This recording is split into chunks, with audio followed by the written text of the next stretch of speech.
For over 30 years, Sydney Brooks Simpson lived in the shadows of silence. The daughter of O.J. Simpson and Nicole Brown Simpson watched the world turn her family's tragedy into headlines, gossip, and endless courtroom spectacle. While the public obsessed over the trial of the century, Sydney carried a memory no verdict could erase. It wasn't fame or money that shaped her. It was a night in 1994 that changed everything. On June 12th, Los Angeles police were called to 875 South Bundy Drive in Brentwood. Outside, Nicole Brown Simpson and her friend Ronald Goldman lay lifeless. Upstairs, in a quiet bedroom, two small children slept. One of them was 8-year-old Sydney Brooks Simpson. To the world, it became a crime scene. To Sydney, it was the night that split her life in two, before and after. The investigation exploded into the most watched legal spectacle in modern history. Cameras lined the streets, reporters chased every whisper. Her father, America's once-beloved football hero, James Simpson, was accused of murder. And when the infamous white Ford Bronco raced down the freeway, Sydney was hidden with family, too young to understand, yet old enough to feel every adult's fear. What no one asked, or maybe didn't care about, was what the children heard that night.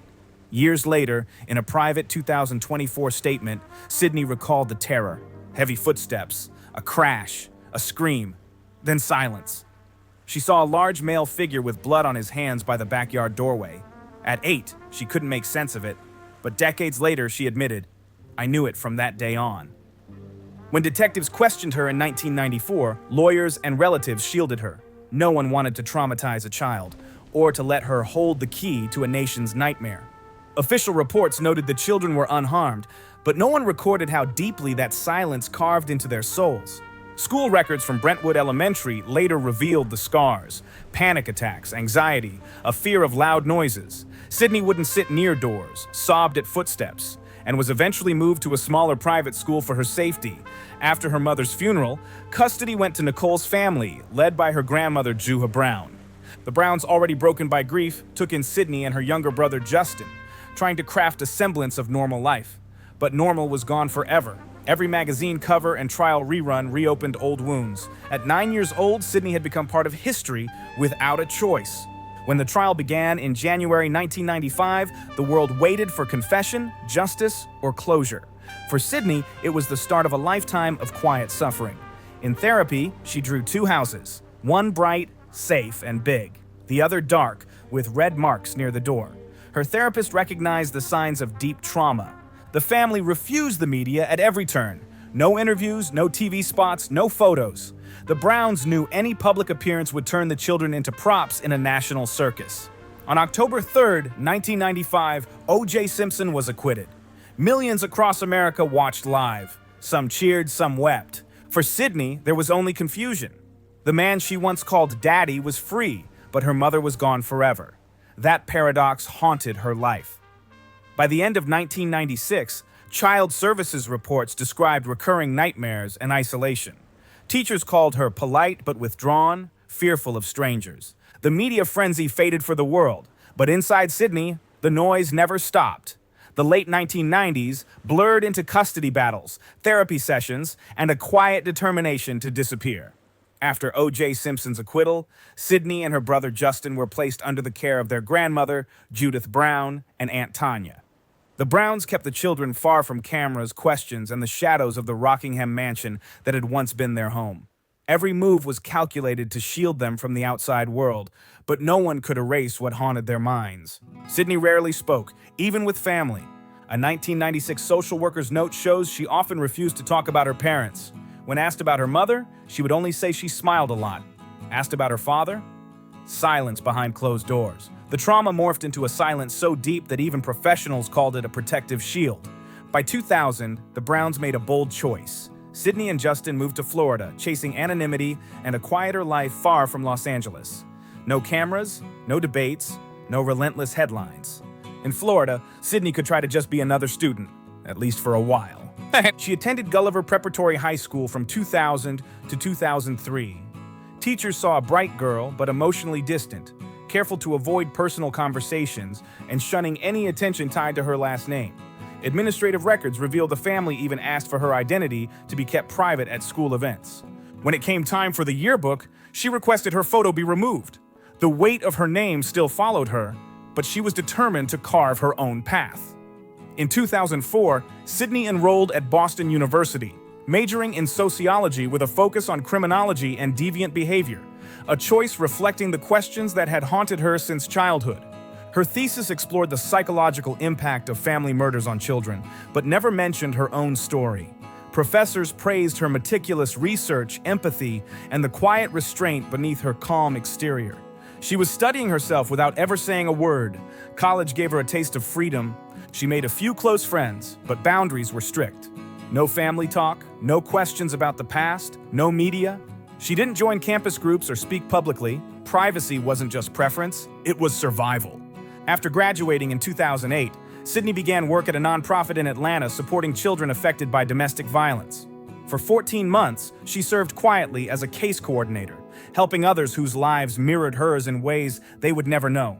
Supervisors called her reserved, deeply empathetic, and dedicated. During those years, Sydney began writing private notes about her memories, locked away for decades.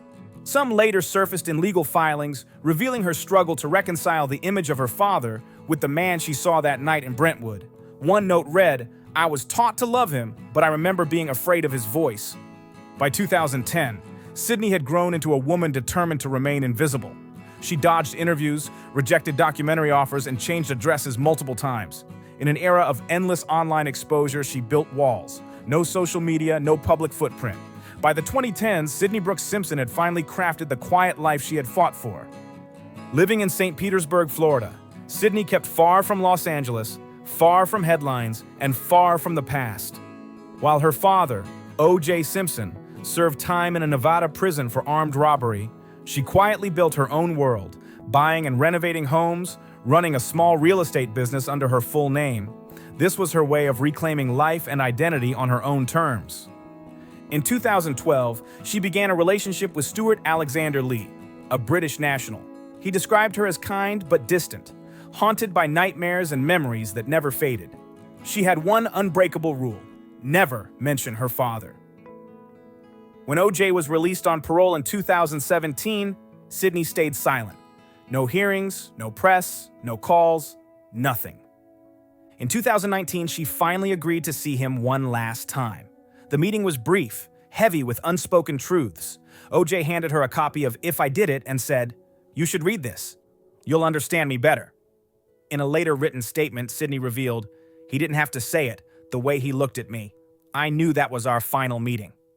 She walked away, ending all contact, and soon formally rejected any inheritance from her father's estate. It was her last act of separation, a quiet declaration of what she had always known. On April 10, 2024, James O.J. Simpson died in Las Vegas at 76.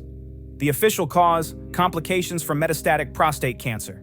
The family confirmed it with a brief, polite statement on social media, asking for privacy. Behind that calm announcement, Sydney had already made her peace long before the world saw the news. By the time he fell gravely ill, Sydney had not spoken to him in years, except for one short private visit in late 2023, just months before his death. Hospital records and witnesses described the encounter stripped of reconciliation. O.J. lay weak, barely conscious. Standing at the foot of his bed, Sydney told an aide, "I didn't come to forgive him. I came to let him know. I still remember."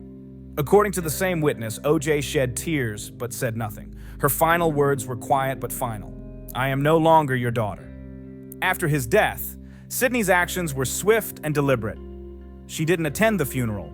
Her name wasn't on the death certificate as next of kin.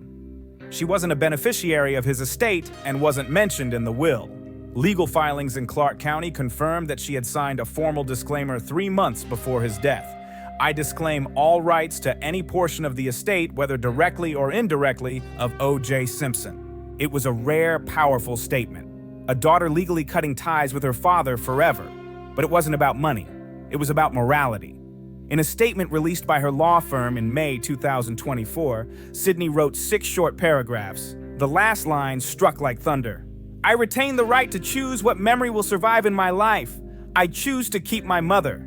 That single sentence rang louder than any court verdict ever could. For decades, the world debated O.J.'s guilt or innocence. But for the girl who lived in that house, who witnessed the unthinkable, There had never been a question. She carried the truth in silence, and finally, she made it her own. And now, finally, she spoke, but not to cameras, not in headlines. Sydney's revelation came in the clean, precise language of law. It wasn't a press conference or an interview that told the world her truth. It came through signed refusals, legal withdrawals, and deliberate absence. Every action, every refusal, every silent statement became a confession. She had seen, she had known, and she had chosen to live outside the shadow of her father's legacy. In the months after OJ's death, media outlets tried to reach her. None succeeded. Her representatives delivered one clear answer: Ms. Simpson will not participate in any public discussions related to Mr. Simpson's passing. But the truth was already there, not in words, but in her actions. Internal estate documents from May 2024 confirmed Sydney had disowned all assets linked to her father, including hidden joint investments and trust holdings from the early 2000s. Her decision was absolute. "I cannot accept anything that has my mother's blood on it," she wrote in a private addendum. Whether legal or not, she said, it was morally wrong. This wasn't a rejection of inheritance, it was an act of liberation. For 30 years, Sydney had been the silent child of the world's most public tragedy. One document transformed her silence into truth. For the first time since 1994, she was free, not from the past itself, but from its weight. She rebuilt a life from the ashes. After her father's death, Sydney Brooks Simpson didn't vanish. She quietly continued the life she had already been creating. By 2020, she became the majority owner and CEO of JMI, a real estate company in St. Petersburg, Florida. Every property, every document carried her full legal name. No initials, no pseudonyms, no trace of her father. It was her way of claiming ownership of a life she had never been allowed to hold.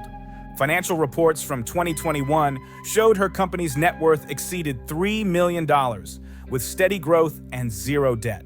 She ran everything through law firms and independent accountants, never letting her name touch publicity. Stability, privacy, control, three things she never had as a child.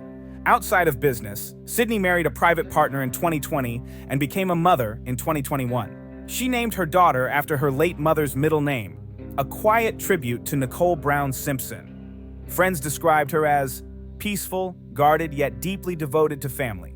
She continued anonymous philanthropy, funding programs for orphans and survivors of domestic violence. No interviews, no social media, no public statements, only paper trails confirming she had built a world separate from the one that destroyed her childhood. Sydney Simpson's story proves that even after the loudest storms, peace can exist in quiet forms. She didn't seek revenge or fame, only closure. The question remains, would you have had the strength to leave everything behind and reclaim your life like she did?